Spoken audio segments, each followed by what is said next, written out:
Welcome to அம்மாவின் சமையல். நாம் இன்றைக்கி என்ன பண்ண போகிறோம் தெரியுங்களா? சாம்பார் சாதம்.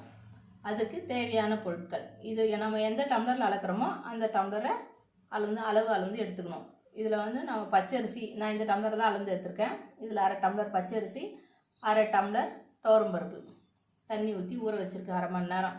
இதுக்கு தேவையான பொருட்கள்: கத்திரிக்காய், கொத்தவரங்காய், கேரட்டு, மாங்காய், அவரைக்காய், உருளைக்கிழங்கு, முருங்கைக்காய், சின்ன வெங்காயம் ஒரு 10 வெங்காயம், பெரிய வெங்காயம் 2 வெங்காயம் நான் அரிஞ்சு பெருசாக அரிஞ்சு வச்சுருக்கேன், 10 பல் பூண்டு, நெய், தக்காளி 4 தக்காளி.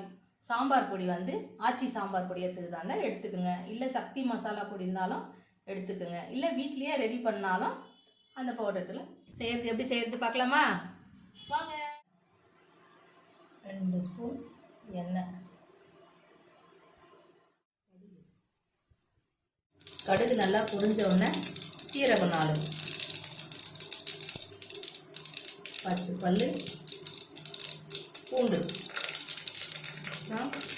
பெரிய வெங்காயம் அரிஞ்சு வச்சுருந்தீங்களா அது, சின்ன வெங்காயம் கண்ணாடி பதத்துக்கு வதங்கினா போதும், தக்காளி,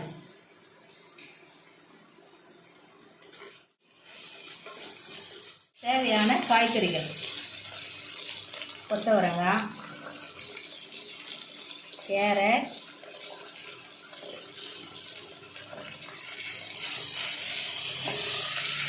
மாங்காய்,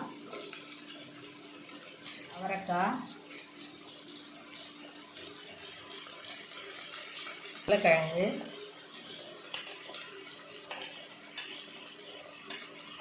முருங்கைக்காய், கத்திரிக்காய். 2 நிமிஷம் வதக்கணும். இதை சிறு தீ போட்டு வதக்கணும்.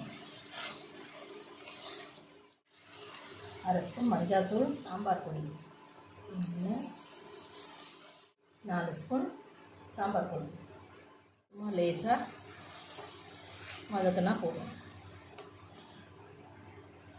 அரிசியும் பருப்பையும் ஊற வச்சுருந்தேன் இல்லைங்களா, அந்த அரிசியை பருப்பையும் இதில் போடணும். அரிசியை பருப்போ சேர்த்து எடுத்தீங்க அப்படின்னா அதுக்கு 4 டம்ளர் தண்ணி ஊற்றணும்.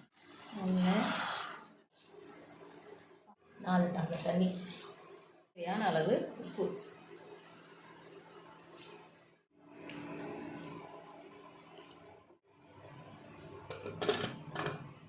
விசில் வச்சு இறக்குங்க. ஓப்பன் பண்ணி பாருங்க, சூப்பராக இருக்குது. பெருங்காயம் தேவையான அளவுக்கு. ஒவ்வொருத்தருக்கு நெய் ரொம்ப பிடிக்கும், ஒருத்தருக்கு கம்மியாக பிடிக்கும், அதனால் கொஞ்சமாக ஊற்றுறேன். கொத்தமல்லி,